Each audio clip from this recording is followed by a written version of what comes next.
Bracelet పోయింది కదా! ఇంతకి దొరికిందా అని చెప్పి చాలా మందయితే అడుగుతున్నారు. యెస్ దొరికిందండి. మేము చేతికి బ్రేస్లెట్ లేదు అనేది వెంటనే కూడా గ్రహించలేదు. ఇంటికొచ్చిన తర్వాత ఒక 2 గంటలు అయిన తర్వాత గ్రహించామనమాట. సో, ఈ గ్యాప్‌లో మేమైతే కమ్యూనిటీ చుట్టూ వాకింగ్ అని చెప్పి వాకింగ్ చేసాము అండ్ పార్క్‌లో ఆడుకున్నాము. ఇదంతా జరిగింది. సో, అసలెక్కడ వెతకాలిరా స్వామి అని చెప్పైతే అనుకున్నాము. సరే ఇంతకీ ఈ బుజ్జి పిల్లోడిని వాళ్ళ మమ్మీ బ్రేస్లెట్ పోయిందని తిట్టిందా అని చెప్పి చాలా మంది అడుగుతున్నారు.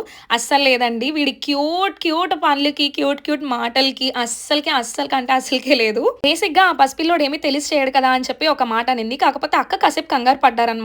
అయ్యో! పోయింది అని చెప్పి. బట్ తర్వాత మనదైతే దొరుకుతదిలే లేకపోతే లేదు అని చెప్పైతే అనుకున్నారు. ఇది రీసెంట్‌గా మేము రెస్టారెంట్‌కెళ్ళామనమాట. ఊరినే ఇంట్లో బోర్ కొడుతుంది ఇంట్లో ఫుడ్ తిని అని చెప్పి. అక్కడికెళ్తే వాడు నాకు సెపరేట్ చైర్ కావాలి, నాకు సెపరేట్ ప్లేట్ కావాలి, నాది నేనే తింటాను అని చెప్పేసేసి ఎంత క్యూట్‌గా తిన్నాడో. అదేంటో కానీ పిల్లలందరూ చాలా క్యూట్‌గా అనిపిస్తారు. మీకు కూడా మా బుడ్డోడు క్యూట్ అనిపించాడా? అయితే do let us know in comment section. And ఈ వీడియోకైతే ఒక లైక్ చేసి సబ్స్క్రైబ్ చేసుకోవడం మర్చిపోకండి. బాయ్. Love you all.